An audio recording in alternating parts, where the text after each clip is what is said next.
महापुरुषों का इन लोगों ने पूरी तरह से जो है सत्यानाश कर दिया है। जो हमारे महापुरुष हैं, चाहे जो है बाबा साहब अम्बेडकर, उसके पहले ज्योतिबा फुले, शिवाजी महाराज और छत्रपति साहू जी महाराज, जो उन लोगों का आंदोलन था, उसी आंदोलन को बाबा साहब ने आगे बढ़ाया था और उसी आंदोलन को जो है माननीय कांशीराम साहब ने भी जो आगे बढ़ाया था और उसके बाद जो है मेश्राम साहब उस आंदोलन को लेके चल रहे हैं। लेकिन कुछ समाज के कुछ लोगों को जो है ये लगता है कि इन लोगों का आंदोलन कहीं दिखता नहीं है, लेकिन उन लोगों को मैं बताना चाहता हूँ कि ये आंदोलन जो है हमारे लोगों को नहीं दिख रहा है, लेकिन जो सत्ता शासन में बैठे हुए हैं उन लोगों को बहुत अच्छी तरह से जो है पता है कि हमारा आंदोलन कहाँ जा रहा है।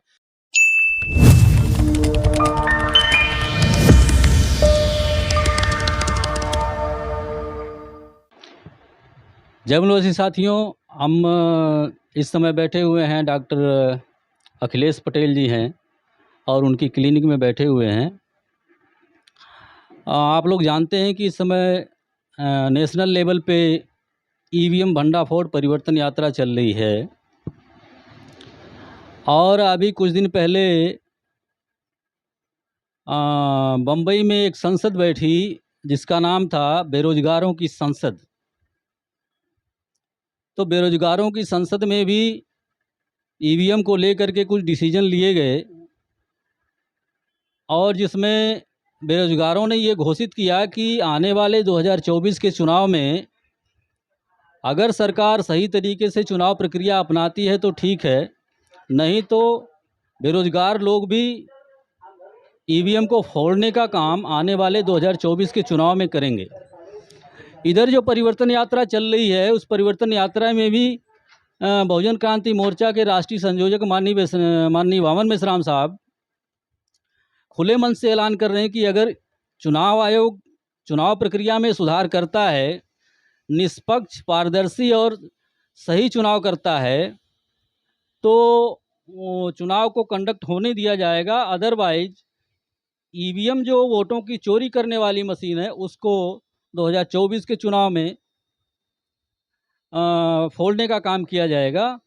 इस बात को मद्देनज़र रखते हुए समाज में जब हम जाते हैं तो हमें पता चलता है कि लोगों को जो वोट का अधिकार है, वो वोट का अधिकार का पता ही नहीं कि वोट का अधिकार क्यों है, क्या है। वो लोग जाते हैं, ईवीएम क्या है, बैलेट पेपर क्या है, इसके बारे में कोई जानकारी ही नहीं है। इस बात को लेकर के थोड़ी चर्चा हम करने आए हैं यहाँ पर और हमारे सामने बैठे हुए हैं डॉक्टर अखिलेश साहब। डॉक्टर अखिलेश साहब, स्वागत है आपका voice Republica YouTube news channel पे। कुछ जानकारियाँ हम चाहेंगे आपसे।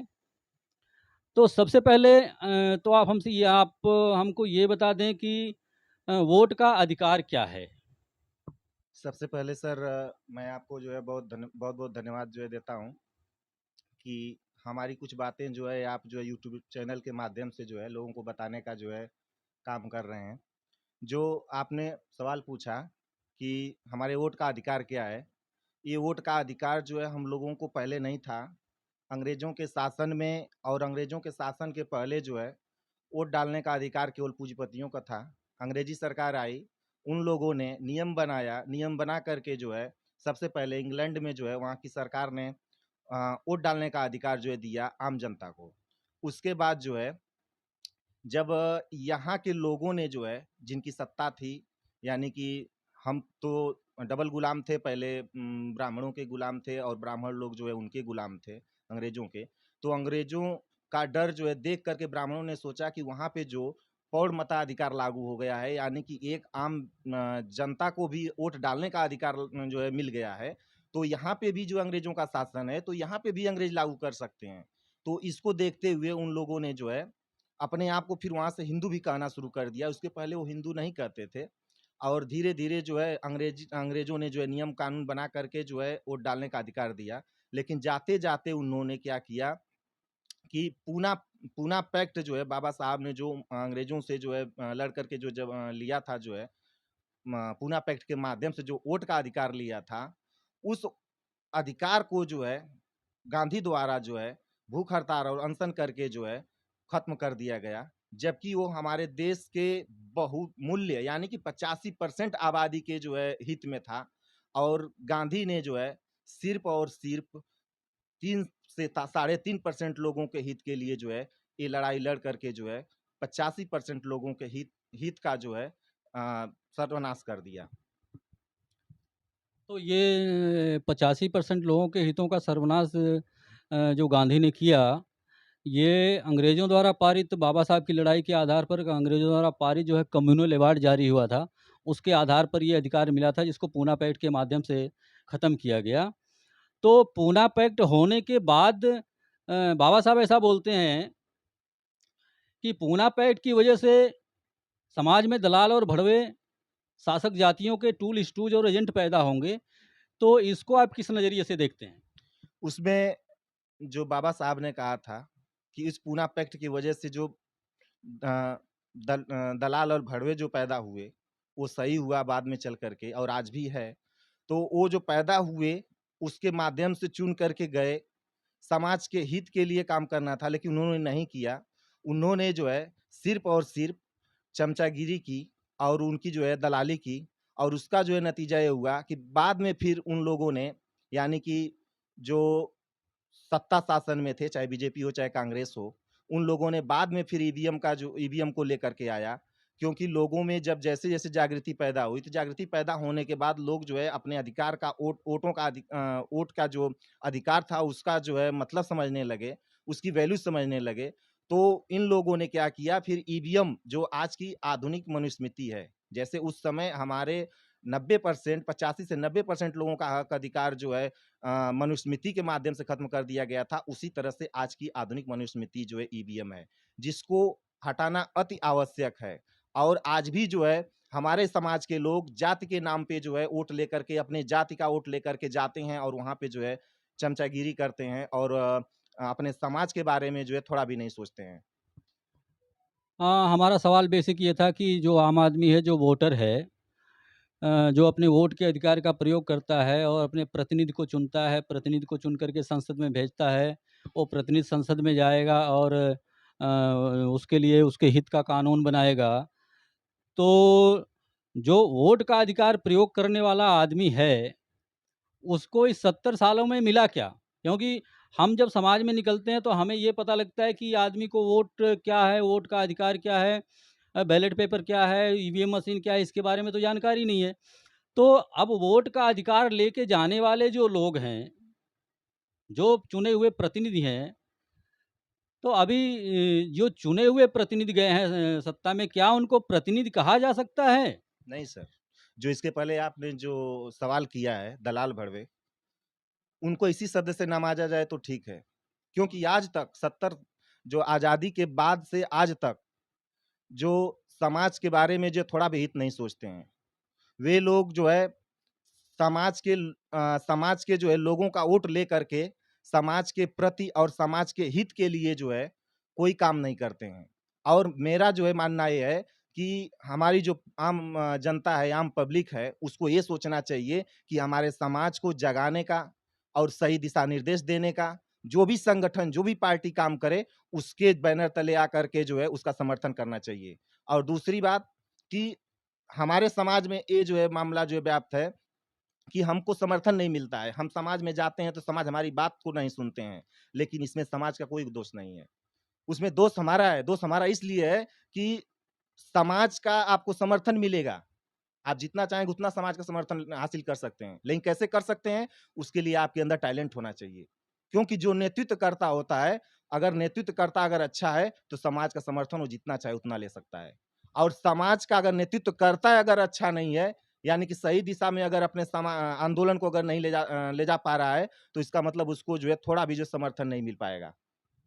तो ये जो नेतृत्वकर्ता हैं, जो लोग संसद में गए हैं, ये लोग की वजह से तो इन लोग के वक़्त में ये लोग के संसद में रहते हुए तो महापुरुषों के आंदोलन का सत्यानाश ही हुआ है। जी। इसके बारे में जैसे महापुरुषों का इन लोगों ने पूरी तरह से जो है सत्यानाश कर दिया है। जो हमारे महापुरुष हैं, चाहे जो है बाबा साहब अम्बेडकर, उसके पहले ज्योतिबा फुले, शिवाजी महाराज और छत्रपति साहू जी महाराज, जो उन लोगों का आंदोलन था, उसी आंदोलन को बाबा साहब ने आगे बढ़ाया था और उसी आंदोलन को जो है माननीय कांशीराम साहब ने भी जो आगे बढ़ाया था और उसके बाद जो है मेश्राम साहब उस आंदोलन को लेके चल रहे हैं। लेकिन कुछ समाज के कुछ लोगों को जो है नहीं लगता, ये लगता है कि इन लोगों का आंदोलन कहीं दिखता नहीं है, लेकिन उन लोगों को मैं बताना चाहता हूँ कि ये आंदोलन जो है हमारे लोगों को नहीं दिख रहा है, लेकिन जो सत्ता शासन में बैठे हुए हैं उन लोगों को बहुत अच्छी तरह से जो है पता है कि हमारा आंदोलन कहाँ जा रहा है। क्यों? क्योंकि कांशीराम साहब ने एक जो है बात कही थी। उन्होंने कहा था कि अगर ब्राह्मण अगर सड़कों पे उतर कर आपके आंदोलन के खिलाफ अगर प्रदर्शन करने लगे, यानी कि आपके आंदोलन को अगर काउंटर करने का काम करे सड़कों पे उतर कर, तो ये सोच लेना कि आपका आंदोलन बिल्कुल सही दिशा में जा रहा है। तो एक खुशी है हम लोगों को कि हमारा जो नेतृत्व करता है, वो हमारा नेतृत्व करता है, उसने आंदोलन को सही दिशा में लेके जा रहे हैं और इकलौता पूरे जो है भारत में इकलौता संगठन है, इकलौता नृत्यकर्ता है जिन्होंने आरएसएस को जो है नागपुर में आरएसएस का जो हेडक्वार्टर है उसको घेरने का काम किया था। किसी पार्टी, किसी संगठन में उनके अलावा दम है क्या? कोई कोई है जो ऐसा जो है आरएसएस के घर में घुस करके उसको जो है ललकारने का काम किया है? कोई है नहीं। अरे उसके खिलाफ बोलने की जो है ज़रूरत नहीं करता है, तो उसको जो है ललकारने की क्या बात करेगा वो लोग? तो अगर हम प्रतिनिधियों की बात लेते हैं सर, तो बाबा साहब अम्बेडकर और गांधी जी के बीच में ये विवाद था कि गांधी जी बोलते थे कि हम आपको प्रतिनिधि दे रहे हैं ना, प्रतिनिधित्व दे रहे हैं। गांधी जी का कहना था कि हम आपको प्रतिनिधित्व दे रहे हैं ना, तो बाबा साहब का कहना था कि आप प्रतिनिधित्व दे रहे हैं, तो सच्चा प्रतिनिधित्व क्यों नहीं दे रहे हैं? बाबा साहब का ही सवाल था। तो क्या संसद में जब पूना पैक्ट की वजह से आपके कहने को पूना पैक्ट की वजह से दलाल और भड़वे पैदा हुए, तो ये तो प्रतिनिधि कहे जा सकते हैं, सच्चे प्रतिनिधि तो नहीं कहे जा सकते हैं। क्योंकि आपकी बात से इस तरीके का मामला निकल के आ रहा है कि ये सच्चे प्रतिनिधि संसद में जाने के लिए क्या किस तरीके का प्लान लेना होगा सर? देखिए सर, सच्चा प्रतिनिधित्व तो ये लोग नहीं है, नहीं कहा जाएगा, क्योंकि हम लोग देहात से बिलॉन्ग करते हैं, तो थोड़ा-सा देहाती में भी कुछ बताना चाहते हैं कि जैसे देहात में कहा जाता है ना बकरा होता है, जब छोटा होता है तो उसको जो है मतलब उसका टेस्टिस काट के जो है उसको बद्धी किया जाता है, ठीक है? तो उसको बद्धी करने के बाद क्या होता है कि केवल दिखावे के लिए रह जाता है वो।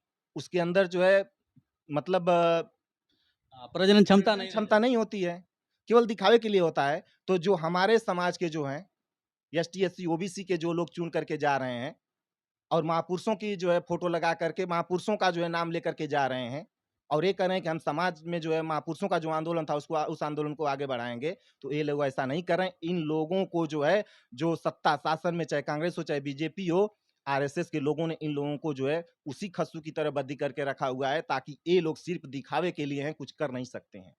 तो ऐसे ऐसे लोगों के पीछे जाने से जो है अच्छा है कि हमारा जो नेतृत्वकर्ता जो है, जो उस आरएसएस को जो है ललकार रहा है, हम उनके पीछे खड़े होकर के और उनके आंदोलन को जो है आगे बढ़ाएँ। यही हमारे जो है महापुरुषों की सबसे बड़ी जो है श्रद्धांजलि होगी।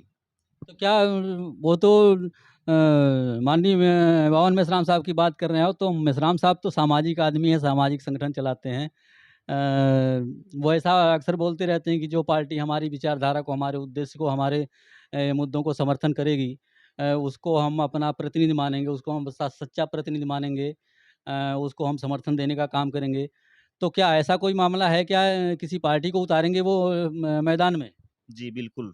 अभी जो है चल रहा है, थोड़ा-सा विचार-विमर्श चल रहा है और वैसी जो है पार्टी जो है आने वाली है, जो हमारे समाज का जो है अच्छा प्रतिनिधित्व करेगी और ऐसा प्रतिनिधित्व करेगी कि जो मान लीजिए कि हम देहात से बिलॉन्ग करते हैं, कुछ भी जो है लिखा-पढ़ी का काम होता है, तो सबसे पहले नाम लिया जाता है स्टाम्प पेपर का।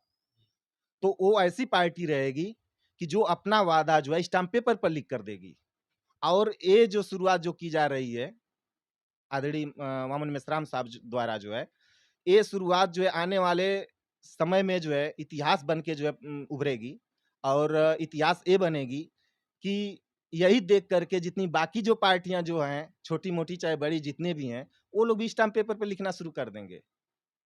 ये इन्हीं का नकल करके लिखेंगे। चाहे इसके पहले इन लोगों ने जो है डिप्टी सीएम जो है बनाया है, 2 ठे, 3 ठे, 4 ठे डिप्टी सीएम बनाया है। ये साहब की ही जो है जो रोड मैप था और जो है उसी का नकल करके इन लोगों ने बनाया है। तो ये डॉक्टर साहब ये बताएं कि वोट के अधिकार को जो दलाल और भड़वे ले जा करके उधर जो है शासक जातियों ने उनको बधिया कर दिया।